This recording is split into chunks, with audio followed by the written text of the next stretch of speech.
Kasunod ng show cause order ng COMELEC, dumepensa ang Duterte Youth Party List na political name ang ginamit ng first nominee nilang si Drixie May Cardema para madaling maalala ng publiko.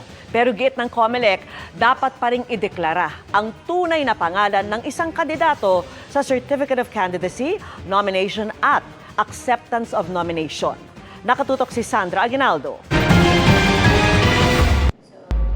May paliwanag ang Duterte Youth Party List kaugnay sa paggamit ng ibang apelyido ng kanilang first nominee na si Representative Drixie May Suarez Cardema.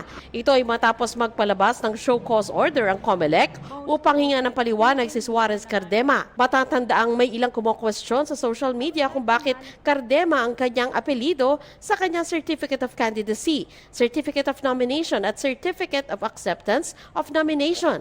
Gayong hipag siya at hindi asawa ni Ronald Cardema, chairman ng Duterte Youth. Pero sa pahayag ng Duterte Youth, ang ginagamit ng kanilang kinatawan ay ang anilay political name nito. Anila hinihiling sa Senado at Kamara ng ilang mambabatas na gamitin ang kanilang political name para sa name recall o para maalala ng publiko.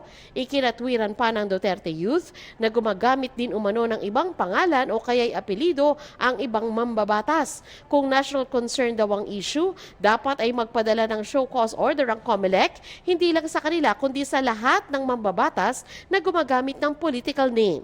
Ang Duterte Youth ay nag-number 2 sa nakarang eleksyon at nakakuha ng 3 seats sa Kongreso. Sagot ng COMELEC, bagamat gumagamit ng ibang pangalan o kaya ay nickname ang ilang politiko, dapat pa rin nilang ideklara ang tunay nilang pangalan sa Certificate of Candidacy, Certificate of Nomination at Certificate of Acceptance of Nomination. Pwede ka magkaroon ng stage name, pero syempre sa mga opisyal na dokumento, kahit pa nga ikaw mag-a-apply ng passport, kinakailangan mabibigay mo pag nag-fill up ka ng form yung tunay na pangalan mo.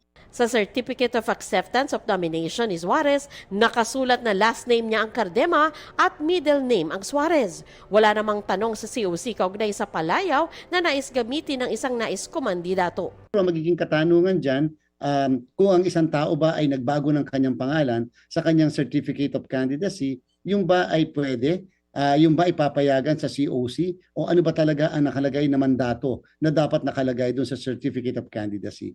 Ganun pa man ayon sa COMELEC, pakikinggan muna nila ang paliwanag ni Representative Cardema at pag-aaralan ang isinasaad ng batas tungkol sa pag-file ng COC at CONCAN. Kaugnay naman sa Bagong Henerasyon Party List, formal na itong naiproklama kanina. Ayon sa COMELEC, hindi na nagkaroon ng seremonya kaugnay nito. Ang BH ay nakakuha ng isang seat para sa kanilang kinatawan.